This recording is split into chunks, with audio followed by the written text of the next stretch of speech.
শায়েখ আব্দুর রাজ্জাক বিন ইউসুফ হাফিজাহুল্লাহ আজকে দেখলাম যে তিনি বসে বাইতুল হামদ জামে মসজিদে খুতবা শুনছেন। জানতে পারলাম তিনি অসুস্থ। আহলে হাদিস সমাজের একটি সম্পদ শায়েখ আব্দুর রাজ্জাক বিন ইউসুফ, যার এক বক্তব্যে পরিবর্তন হয়েছে শত যুবক, মানুষ পরিবর্তন করেছে তার বেদাতি এবং শিরকি নানা আমল।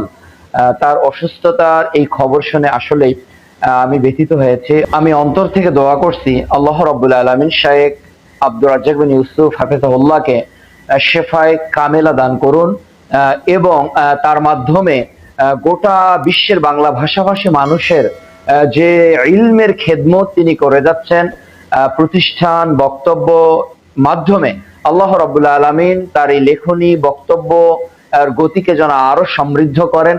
আল্লাহ তাআলা তাকে দ্রুত সুস্থতা দান করে তিনি যেন আবারও আমাদের মাঝে কোরআন ও সুন্নাহর কথাগুলো নির্ভীকভাবে জাতির সামনে উপস্থাপন করতে পারেন।